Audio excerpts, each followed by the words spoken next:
Guys, we are live. You can start whenever you are ready. Purushottam, in the meanwhile, you can share the link into all the groups.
Ayush, if you are having problem like sharing the presentation, could you like message me so that I could start?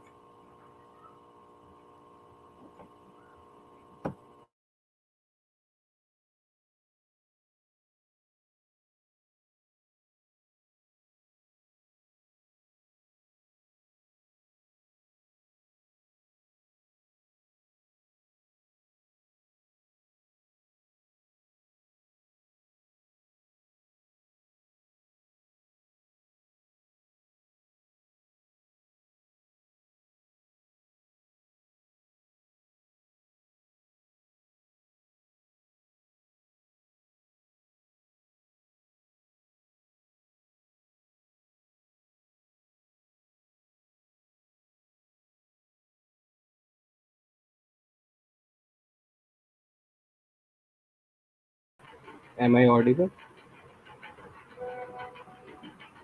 Hello. Okay.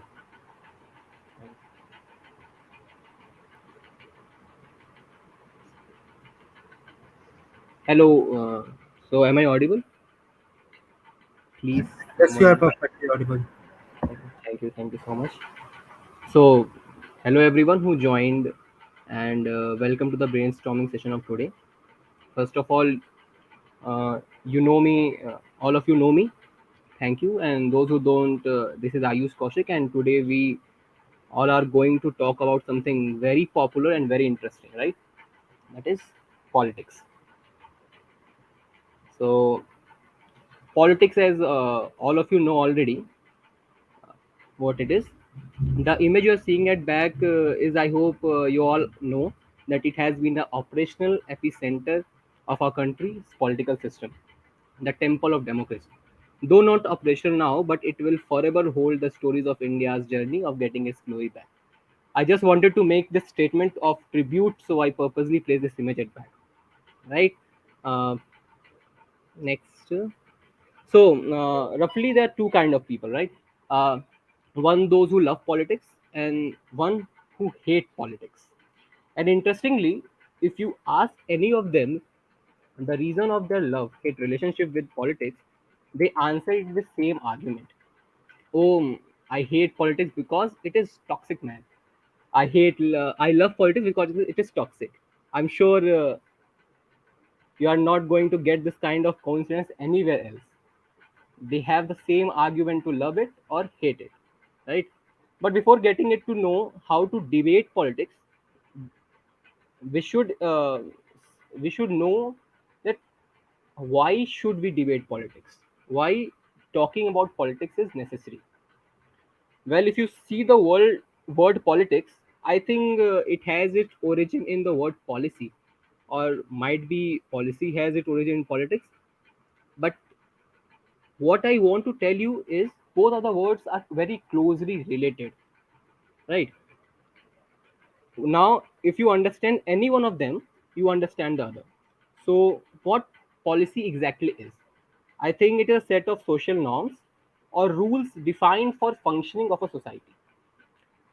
And then politics is the mechanism that make those policies. Okay, Ayush, still, why should we talk about politics then? To share to that, my answer will be that because it is something that not only touches but also govern and will be governing most of the aspect of society after only after to religion. I personally think that after religion, politics is only thing that has touched every corner of society. Food, shelter, community, science, law, etc. etc. Apart from this, I have one more reason. Actually, wait, how to change the slides?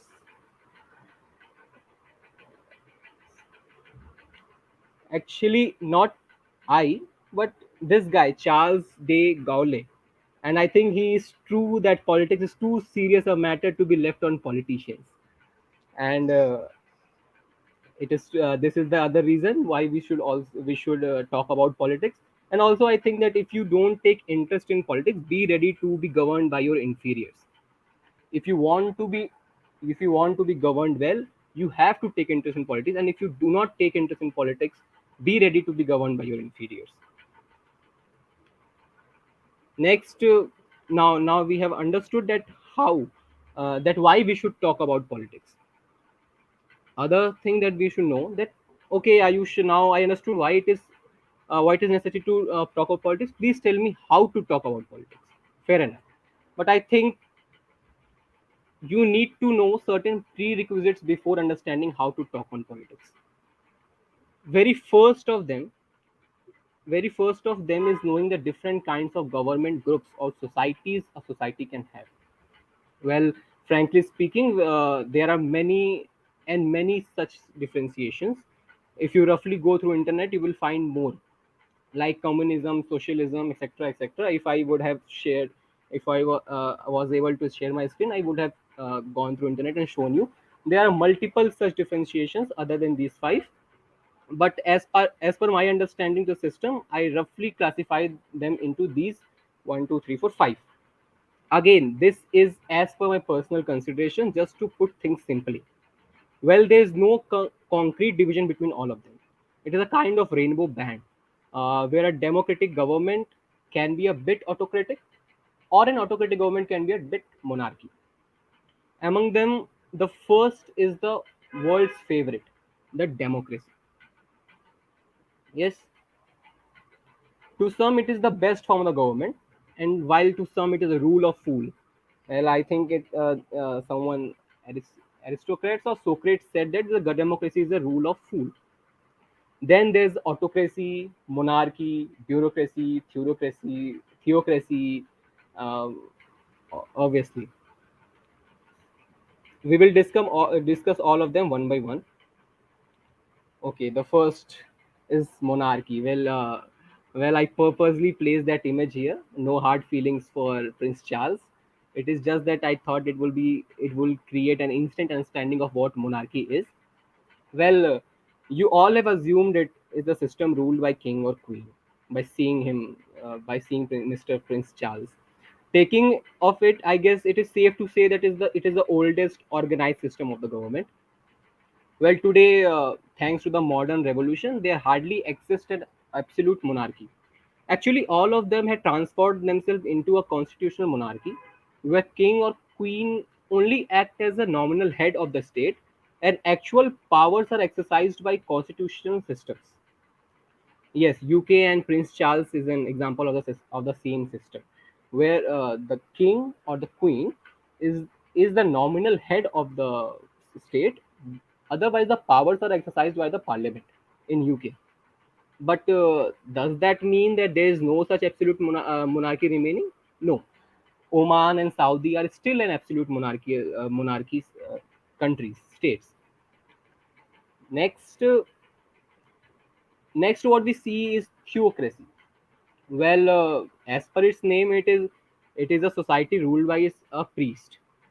There's a priest head that acts as a head of state, and he rule the society on the name of God. Frankly, there is no separation between church and state. To be more frank, to say that it is not a secular country. The country have its state religion. Well, by seeing Pope Francis on right, you can even guess the country of which we are talking about. Vatican City is a kind of theocratic state, you all know. But is it the only one? No. Saudi, Oman are also the example of the same. As I said, these systems overlap. There is no absolute boundaries among these systems. These systems overlap one another. A theocratic state can also be a monarchical state. A monarchical state can also be a theocratic state. A democratic can also be a autocratic state, or same follows. There's oftenly a single religious authority. Like if a country is a theocracy, it is going to have its state religion, and they are going to follow. They are going to be quite tough about their religious laws, and they are going to be quite tough about their religious identities. They also demand unconditional loyalty. They demand an unconditional loyalty, that you have to be loyal to your religion if you are part of this theocratic states like Saudi, Oman, Vatican cities, etc., etc. There are more. If you want to research, then you can do. Then there is a bureaucracy government. Now, you all have heard about bureaucracy. Now you will think, is it bad to have it? No, it is not bad to have bureaucracy in government. There's a bureaucracy in all the governments, whether it is a political government, whether it's a monarchical government, whether it is a democratic government. All the systems have bureaucracy in it. But the thing what differentiate a bureaucratic system and a bureaucratic government is that, uh, like in India, we have a democracy at top, and bureaucracy is behind it, governing the state. Now, what happen is, if the bureaucracy becomes an absolute power, neglecting neglecting altogether the elected representatives, it becomes a bureaucratic state. India was a bureaucratic state 75 years back. If you so this what you see, this image of the British Raj, has I have placed it here, because by seeing that you understand what a bureaucratic state is, right? India was a bureaucratic state so 75 years back, where all the important decisions are taken by state officials rather than the elected representatives. There were elected representative in their own country. They used to send a state officials to our country, and they used to rule the country, right? uh, Now, for example, to make it more relevant, understand, if today the IS officers, the Indian administrative officers, take the hold of the country and come and totally declare, the military officers and the IS officers declare a coup on the government, coup on this entire system, and say that, okay, we don't need a political system, and we are completely going to rule the country because we are more capable enough. We have gone through these tough examinations, and then we came to the system how it will be. You know, these things that the administrative systems and the IS officers and IPS officers who rule as our state only look good on academics. India was a bureaucratic state 75 years back, and you know what happened. You know how it was. If The political system, the democratic system, is answerable to to the people of the country after every 5 years. Bureaucracy is not. They are elected, they are not elected, they are appointed, and they run the government throughout their life without being answerable to the country. So it is better if they are under the political system. And it is, I think it is not I think, and it is a well proven example all over the world, that it is not at all good if a bureaucracy takes over the democratic or the political system of the government. It becomes a total chaos and somewhat a dictatorship. The military rule is also a form of bureaucratic government. Like, in Pakistan, there's a often there's a military coup, and they overthrow the elected government, the democratic system government, and take over the state. These state officials take over the state. So these type of government are called bureaucratic governments. Then, on right of your screen, you see this handsome, innocent, very nice man, very popularly known as Adolf Hitler. Now, the next is he was the one who defined what is autocracy. So, autocracy is a system in which absolute power of the state is concentrated in the hands of one person or a small group. Now, if you go through internet, there the autocratic government, there was not an absolute term of autocratic government. There are different terms like totalitarianism, dictatorship, and authoritarianism. Like totalitarianism is a uh, Adolf Hitler was a totalist leader. Authoritarianism is China. Dictators are Yati Amin and all.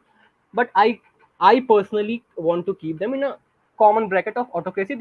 They hardly ever they rarely have a little bit difference in between. So I keep them in one bracket only. So in this type of government, the entire power is held by a single person. If not a single person, there's a small group of person that hold the entire power. He, this this man is the epitome of autocratic government. Now you can call him dictator as well. Dictators and autocratic and totalitarianism and authoritarian are fall in the under similar bracket. So see, after killing how many Jews is smiling, so innocent man. Okay, at the end we have democracy. निकल जाओ यहाँ से. Hello. At the end we have democracy. It is a system in which the government of a country. It is a system in which the government of a country is elected by the people. Like, like we have the see the at very second slide. At the second slide, I had the old parliament of the country, and in this slide, representing the democracy of the country, I have the inside view of the new parliament of the country. This and and purposely celebrating that India is the largest democracy in the world. This a system in which the government of a country is elected by the people of the country. Fair enough. But is there any such thing like a pure democracy? I think there is no pure democracy in the world. Uh, if you talk about India also, we are not a direct democracy. We are representative democracy, in which we do not directly vote for each and every issue that we do not directly vote for each and every issue of the country. Rather, we choose a representative, and we allow him. We hope that he will, on our behalf, he will formulate some laws that will represent us. We might or we might not agree with him on every aspects, right?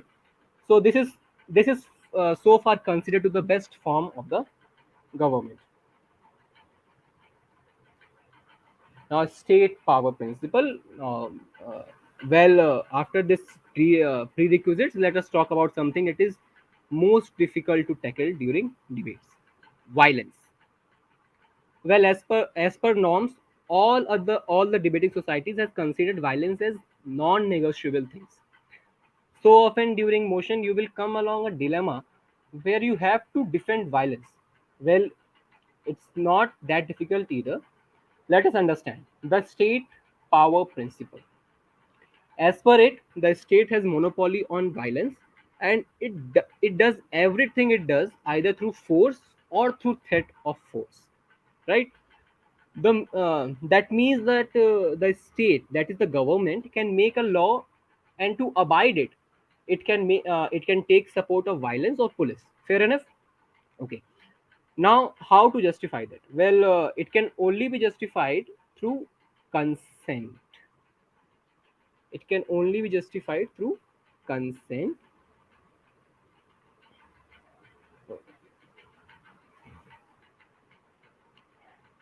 And democracy is an extension of that consent. By voting is the mechanism that gives state the mandate to enact force on us. Now, suppose the party want to enact a law where someone who will do a murder will be taken to a third degree of torture, and people voted for it. Okay. In this way, the people have given the government the consent to the government to use force against them if they do these crimes. Or if it, on other way it can be justified is if it is done in the protection of larger section of group. Understand how the using violence of from the government side can be justified. First, I told you that if the people themselves have given the mandate to them to make law and allowed them to use force on us if they do something under that bracket. Okay. Now, other is if it is done to protect in the protection of larger section of group. Suppose there's a riot, and the people are running through the roads. So a small section of people are running through the road, burning all the buses, buildings, and all the barricades they are throwing away. Now, what do you expect from a government? To sit hand on hand and not to declare violence against them and to stop them doing damage to the country's property. Yes, do we expect that we expect the government to to enact the force on them to stop the violence so that the largest section of the group can be protected, right? So in the if it is done, if something is done to for the protection of larger section of group, the violence can be justified in that way. Acha, how to deny it then? Acha, if every violence is justified, how to deny it? No, every violence is not justified. Only something that got a mandate is justified, or if it is done in the protection of larger group is justified, or if similar cases it comes when similar cases come during the motion, you have to be very clear that which kind of violence has to be you can justify and which violence you cannot justify. Now, if someone has justified on on the above principle that we have given the mandate to the government to use violence against us, you can question that same argument by questioning the majoritarianism, that not all voters consented, right? If you get 51% vote, if you ask that, okay, if someone do not have the haircut that I have, I will kill them, and 51% people voted for it, you and rest 49% people do not vote for it, so they do not consent to what you said. Still, why they have to face violence? Why they have to face violence if they have not consented to it, right? If the motion is that involves that, you can understand it to the motion. If it if it directly considers unnecessary violence only on the principle that people consented on it, you can directly deny it on that not all voters consented on such type of violence. Also, we live in a representative democracy, as I said, and not a direct democracy. We do not vote on every aspect, on every issue. We have chosen a representative, and we have chosen a representative, and he go on making laws. We, uh, we hope that he will make laws based on our assumptions. So we do not go and vote for every issue. Like we have chosen the current government. We do not, we might be or might not be agree to everything this government do. We might not agree to something that we have chosen the government, but we might not agree to something this government is doing. So what? So are we? Should if we do not agree to that issue, just because we voted for the government, that makes us responsible to take violence? No, you can deny it on these grounds. Now, who can be your stakeholders? Who can be your stakeholders during while talking on the motions of politics? Well, it depends completely on the context of the motion. If it is on the law of abortion, the stakeholders will be women, the parents, and the country itself, right? But what if the motion is on whether there should be a law of reservation or not? The stakeholders will drastically vary to scheduled rights and democracy of the country. But what we see is, so the stakeholders will vary as per the motion. It will depend on the motion. But what we see is, there are some bullet points that you must look before making your case. If nothing, you will at least get 3 points that will make your case. Well, finding the stakeholders is a spontaneous thing, but just to give you an approach on how to find them, I am listing some of them that remain common anyways in any policy. You can take the help of these stakeholders. You can look after them.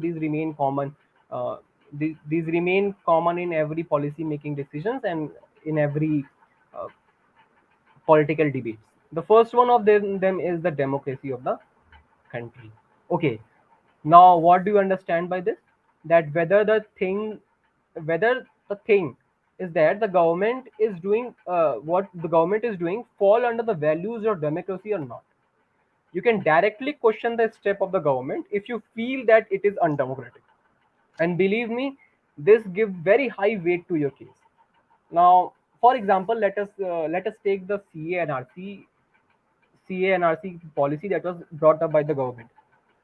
The opposition has directly opposed the government on the basis that it is undemocratic step. They have not gone to any other uh, they did not go to any other arguments other than that the democracy of the country is threatened due to this step, and the democracy of the country is secular, and you cannot go and form such laws, because the democracy of the country will come into threat by such laws, right? So the democracy of the country is the first thing. When you see a motion of a policy making, the first thing you have to think that whether the democracy of the country is questioned or not. Okay, the individual rights of the citizen. The individual rights of the citizens are the second stakeholders when talking of the debates of politics. Now, individual rights are the most common and effective card that can be played during political debate, right? Uh, if something if something is done by the government that you do not feel that um, you do not feel that it fall in line with my individual rights, you can directly go to the court, or you can directly argue that the individual rights of the citizens are questioned. The individual rights of the citizens are decreased by uh, by abiding the motion that the government has presented. Okay, now how to what we say uh, how to counter the individual right of citizen, because it become a very common victim card, that the opposition is going to throw at you at every motion, that the individual rights of the certain people, the individual rights of certain man, the individual right of certain community is going to being questioned, right? So how to counter that? Because no government can completely satisfy the whole system or the whole public. there will be some individual, some people that are going to be, that are whose individual rights might not be satisfied. Now suppose someone say that, okay, I have an individual right, I will murder someone, I will murder someone, that I have an individual right, it's my individual right. You can counter them on the individual duties of the citizen, right? What do you say that, it is your individual right, I respect that, but how can you take someone else's individual right? If these two are brought in the same context, the individual rights of the citizen and individual duties of the citizen, only then then only it is, uh, then only the motion will be satisfied. If the individual rights of citizen can, if are talked upon unnecessary things of, of getting individual right of everything, like if you, I abuse you because I have individual right, you can directly counter him on the basis of individual duties of citizen.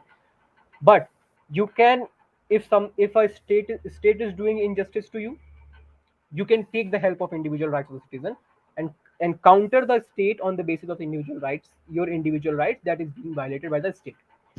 The next is national security of the country. It becomes really, really very, very important, and it gets you the highest weight in certain type of motions.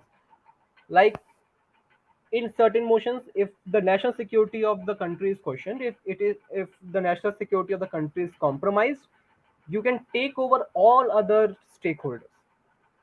You can take over the individual right of the citizen, you can take over the individual duties of the citizen, you can take over the economy of the country. Someone is saying that economy of the country is going down, you can, take over him by saying that the national security of the country is compromised. And the first thing that the country has to protect is its security and sovereignty. It is the first thing that a country, that we suppose a country to protect, right? So the national security of the country should be in your mind whenever you are discussing something related to politics, that whether the motion is related to national security or not. Then there come economy of the country. You all know the economy. If certain motion, you have to think about the economy, that during this, if a motion comes, that such and certain policies are to be meant. You have to think that whether the economy is going, whether economy is going to be benefited or this is going to be destroyed by certain steps of the government. You can take the you can take the economy of the country as a stakeholder. Then the majority of the country is also very important. The stakeholder, the majority of the country is very important stakeholder, because the system is run by the majority of the country. You cannot uh, compromise with the will of the majority of, you can by taking the majority of the country into a stakeholder, you can clearly tell them that you cannot compromise with the will of the majority of the country, because they are the one who has chosen the government. And democracy is the rule of the majority. We have to follow what majority demands, and we have to do it because we are constitutionally bound with it. And also in next election we are going to be thrown away by the majority. You are going to be thrown away by the majority if you do not line up with with the popular opinion and the majority, what the majority of the country want. Then what can be this other stakeholder that you can take during the political debate is are the special rights of oppressed classes like women, scheduled tribes, LGBTQ community, and or the minority. The special rights of the oppressed classes. Now, suppose the government has brought something that favors the majority of the country. The government side will have the major stakeholder, the majority of the country, whereas the opposition have to make the major stakeholder the minority of the country and the special privileges of women and scheduled tribes or LGBT community or anything that is related, that is whose rights are going to be violated if the law is going to be implemented on the favors of the majority. You have to take the help of, you have to counter it with the special rights that the constitution provide to oppressed class and women and LGBT communities and minorities. Now then the debate becomes between the what majority wants and what minority wants, and it will become a fair play. You can, both the sides can argue on it, and you can put your points, li- listing out what what majority wants is better to do, or what minority was it better to do. Then comes the constitution and its basic structure, right? It has been a constant debate. It is the most done debate on political matters, the what is the constitution and its basic structure. Now if a government do something that you think that it is unconstitutional, undemocratic, or it violates the basic structure of the constitution, right? Like the first example I told you, that during the CA and NRC, uh, when the government brought up the CA and NRC, the opposition directly questioned them on the basis of democracy of the country, that it is completely undemocratic move, an autocratic move, and it violates the basic structure of the constitution. So you have to remember that it is a very high weighted argument, because in history of our country, there has been multiple cases that the government took and has been destroyed, completely destroyed and overturned by the Supreme Court, only on the basic on the basis of the basic structure of the constitution. There has been multiple times that the government has taken steps that we are going to nationalize bank, we are going to do land reforms, and the Supreme Court has challenged it and completely overturned them on the basic structure of the constitution. So you can also take basic structure of constitution as your stakeholder, because it is very high weighted argument, and if you anyway prove that it violates the basic structure of the constitution, a democratic government that uh, chosen by the field of democracy has violated the basic structure of the constitution, it will form a very high argument on your side. Then the procedure and effectiveness of the implementation. Okay, now the question is, okay, the government has presented something, and you cannot question him that how that okay, I cannot question him on the democracy, because it is democracy, because it is completely democratic. I it won't happen. You will find some 3 4 points always to counter them. But suppose that if you have got all, they have checkpoints, they've checked all the points, that the democracy, it is completely democratic, it abides with national individual rights of the citizen, it favors the national security of the country, it favors the economy of the country, it favors majority also, it favors minority also, and it is a constitutional and fall in line with the basic of the constitution. You can question the procedure and effectiveness of the implementation. Now suppose that how you're going to do that. The the making of law are very easy, but to implement on the ground is very tough, and it the law that is made at the center becomes something else on the ground. So you have to question them, that certain technical errors are there, and how in spite of these technical errors, how you're going to implement these how you're going to implement these particular motions, right?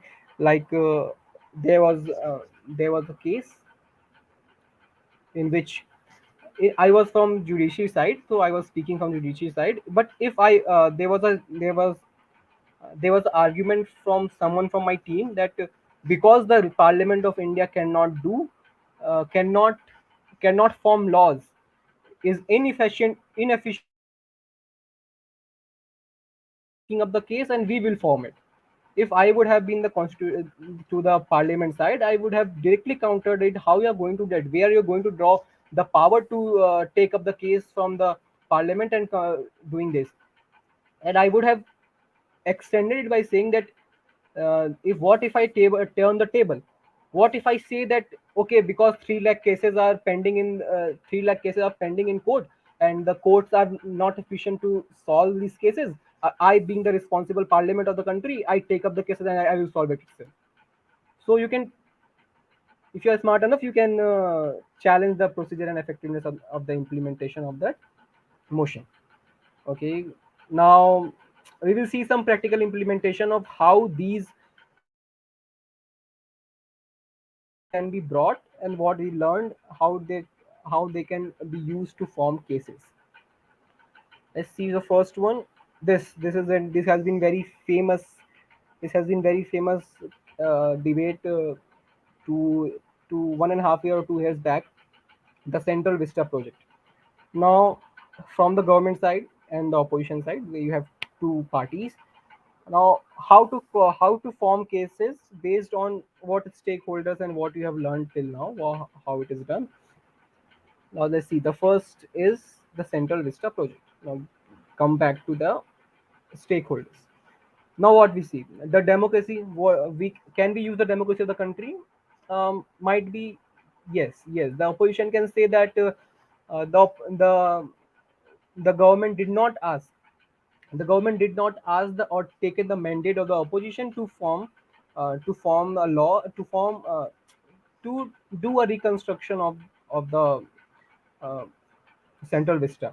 So there, it is an undemocratic step. It is an autocratic step. The government did not ask any mandate from the opposition while doing this. So the democracy of the country is in question. To which the government can reply what? What they can take from these? They can obviously uh, they can take this constitutional and basic structure or the procedure and effectiveness of the implementation. That is it the duty of the government to take validation from you? Is it written in you can take the constitution as a stakeholder, that is it constitutional to for the government to take the mandate from you for the execution steps? It is the duty of the government to take the validation of the opposition on if they are making some law. But is it the duty of the government to take the validation of the opposition while doing uh, an executive task? No. So they can question them on the democracy of the country, can be questioned on the constitution and its basic structure, right? It can also be questioned on the democracy, like when in 19 the seats of taking the context of the Central Vista project, that the seats of the parliament has not been increased from 1970s. The country's population has increased to double when from 1970s, but the seats of the parliament is constant, right? So it has decreased the democratic say of every citizen. Like before, for every 1 lakh or 10 lakh people, for every 10 lakh, when the seats were divided, it was like, or for every 10 lakh people there will be one Lok Sabha seat. Now the population has increased to double, and in some parts it has increased to triple, in some parts it has increased to 1.5. So it is not linear. So in certain constituency, the say of the one citizen is more, and in other constituency the say of the other citizen is less, right? So the democracy of the country is a stakeholder from the government, can be the stakeholder from the government side also, right? Then what can be the next stakeholder? Let us see from here only. Individual right to citizen? No, I don't think they can be. If not rights, then no duties. National security of the country, whether it can be? Yes, it can be. Like you can take example of the 2001 or 2002 attack on the parliament, and you can say that the present parliament was not safe enough of the MPs, and it was not safe enough for the MPs because it was attacked, and there has been cases of burning and fire in the parliament also. So national security of the country can also be formed as stake. The economy of the country, yes, the economy of the country will be the major stakeholder in this form of debate, where the opposition will directly question that is it urgent to spend 20,000 crores on an infrastructure project like this. They will question that the economy of the during the recession time, that the economy of the country is they will question that during recession times, when the economy of the country was the priority of the economy of the country was something else, the government was spending 20,000 crores in building unnecessary buildings and making mahals for themselves. So these 20,000 crores were way gone in vain, that can be used for building hospitals, or that can be effectively utilized during COVID time. These money can be effectively utilized during COVID times to send medicines to to formulate vaccines or something else to deliver cylinders, but the priority of the country, but the priority of the uh, government or something else. They drained complete economy by spending 20,000 crores. It is a complete waste of money and something. The opposition can question it that way. The government can in rebuttal can also take the economy of the country, that what happened is how the basic arithmetics of economy is that if you spend if you do infrastructure development, the economy of the country is developed because people get employment, they will get money, they will spend it somewhere else, the market will flow, and it, therefore, as the opposition is saying, it is not against the economy of the country. Even it is on the other hand, it is beneficial for the economy of the country because building infrastructures are going to help the scientists, the laborers, the architects, the engineers, the manufacturers of the rods and building materials. They are going to get employed. They are going to get money to spend in market. So it is, however, beneficial to the government. And also, there are certain offices of the government that used to operate out of the central vista, and it used to be on rent, that collectively formed 1000 crore per year. So in a span of 20 and we are going to uh, reunite them in the central vista. So what we are going to do, we are going to save 1000 crore per year by spending 20,000 crore. So we are anyway going to recover the 20,000 crores in a span of 12 13 years. And also there are the employment and other things count as well, right? What other can we make the stakeholder in this debate? The procedure and effectiveness of the implementation. Okay, this can be done by the opposition. That was it urgent to build? Okay, I agree to all your that infrastructures are necessary for economics, and you are saving your what do you say, rents, so you will recover those money. But is it urgent for you to build it right now? Is it urgent for you to build it right now during when the country is going through uh, covid covid times? Was it necessary? No. So you can question the procedure and effectiveness of the implementation. Okay. So so this is the first that we have done. That this is the first practical implementation we have done. What can be the next one? Okay, this was recently done, the Ayodhya meat ban. The the Uttar Pradesh government has issued uh, issued a ordinance kind of thing, that where the executive step that they are going to ban meat in Ayodhya because of pilgrimage, because it is going to be a pilgrimage site. Now, there will be two sides in this debate also. One is the government side, one is the opposition side. The government will say that okay, banning of meat is okay. Other will say that no, it is not okay. So you can again go back to do these um, stakeholder checkpoints and see if you can get any stakeholder from here. See, you are not going to get stakeholders always from here. You will get one or two. Like getting a stakeholders, as I told, it's a very spontaneous process, right? Like in the laws of abortion, there will be one more stakeholder, that will be the parents. Okay. um, they will, in different cases, the stakeholders are different, but there are some very common stakeholders. If you are not at all known of how what stakeholders and what point to bring, you can easily refer to these, right? Otherwise, if you are trained enough, you are spontaneous enough, you will get the stakeholders by seeing the motion itself. You will account themselves. But if you're not getting them at all, you can refer to these are very common stakeholders that are going to be there in almost every political decision that is going to take. Okay, so I'm Ayodhya meat ban. You can question that democracy of the country. Yes, you can question, is it democratic to do that? is are we not going to a theocratic state, right? You can also come here and argue of the right of citizen, individual right of citizen, that it's my individual right. I can it's my individual right. I want to eat meat. Why you are depriving me of eating meat, right? Okay. Now, to which you can counter that majority of the place want that meat not be sold there. So dividing one individual person and one individual right is,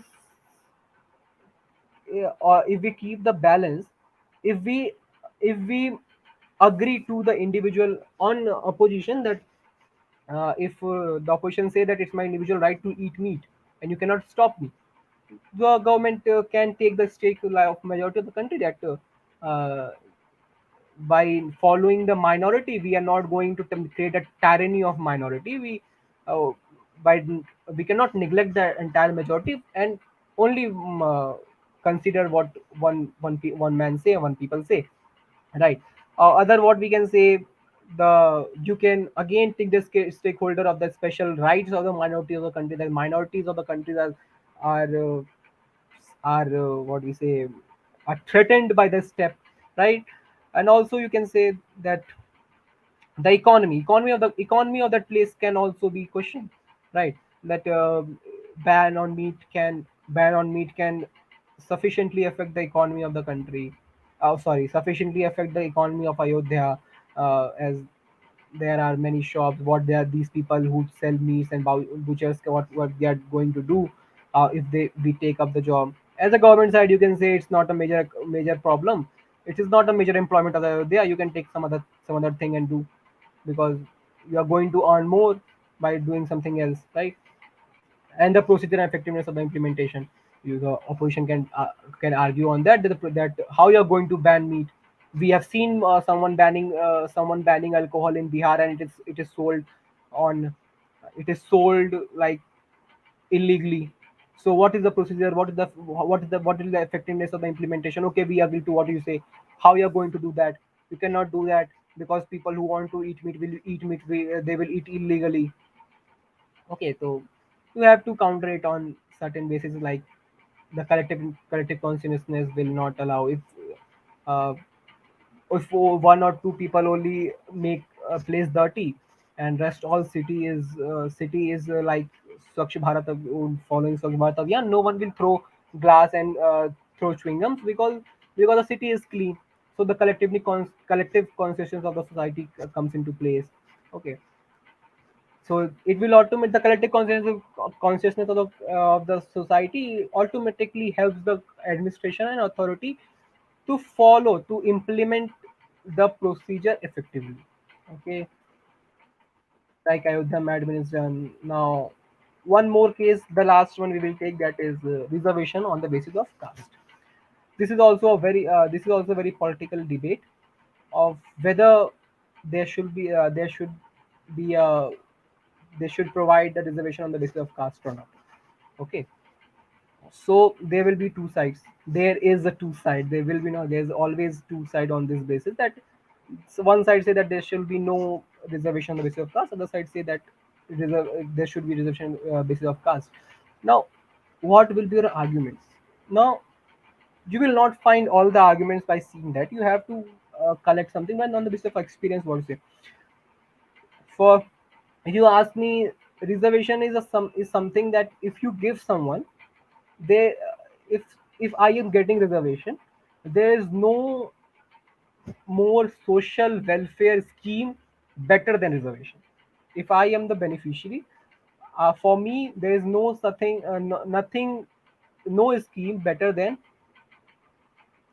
no scheme that is better than better social welfare scheme than reservation. And if I'm not getting it, there is nothing that is more depressing than it. It is so it is जिसको मिलता है उससे बड़ा फिर कोई सामाजिक कल्याणकारी काम कोई नहीं है, और जिसको नहीं मिलता है उससे बड़ा फिर सामाजिक उत्पीड़न कुछ नहीं है. तो reservation is that kind of thing. Okay. Um, so what stakeholders can you take? The democracy of the country, obviously. The democracy, there's a big debate whether is it providing reservation on the basis of caste is democratic or not. You can follow the debate. There has been debate from last 75 years. You can follow it. One side says democratic, one side says non-democratic. Once the one who which says that it is non-democratic, they say it on the basis of right of equality. The other which say it is non-democratic, which say it is democratic, argue on the basis of that there are special rights that must be given to schedule cards or other backward classes for their upliftment, right? Individual rights, no. National security, you can take any of them as a stakeholder. Like economy of the country can be taken.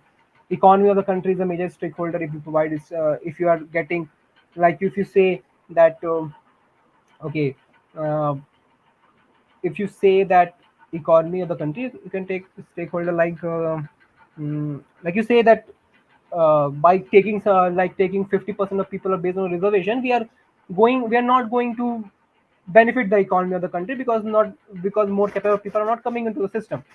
To which you can counter on the basis of constitution and this basic structure that India is a welfare state. Suppose suppose that there are two people. Suppose there are two people. One is doing 19 on the scale of 20. One is doing the work of 19, and one is doing the uh, let us say, no, not 90.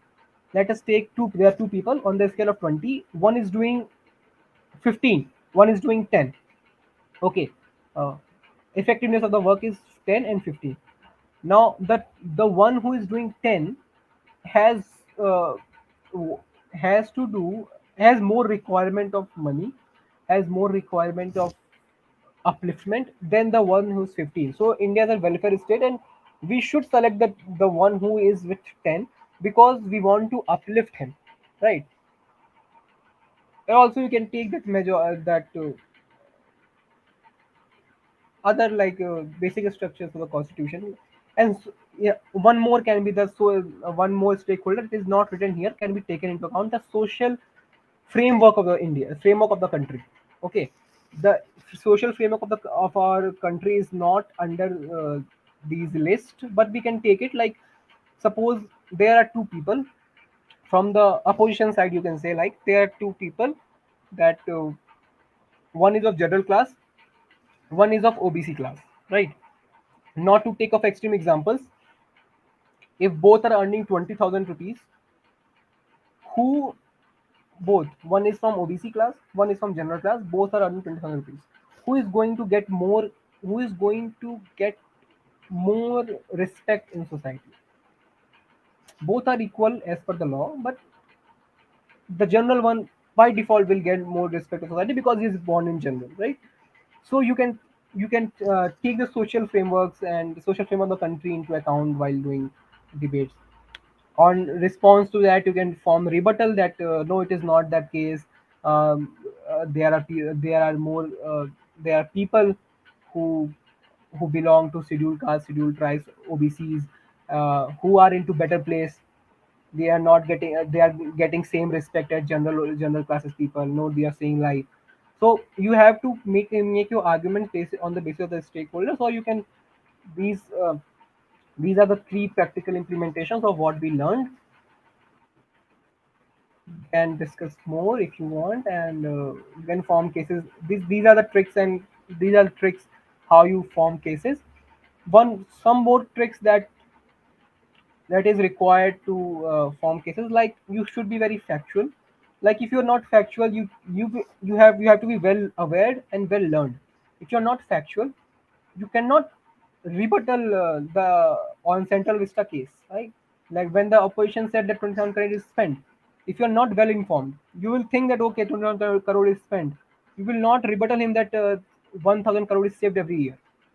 You have to be factual and you have to be well informed. This is the trick that you have to follow. And if you can do, make it personal, make it relatable to the one you are talking, right? Let us take what let us take example like same sex marriage. You can relate them with if your child is that, if you are born, if you are somewhere someone from your house would have been that, what you would have done. So you can make it relatable to them, the opposition, so that they can relate to the topic, and then they understand it. Okay, so these are some tricks and tips to form cases on politics. Well, thank you. I don't. And if you like my presentation building skills, please contact me. This is quite beautiful, I think. Thank you very much. I'm done.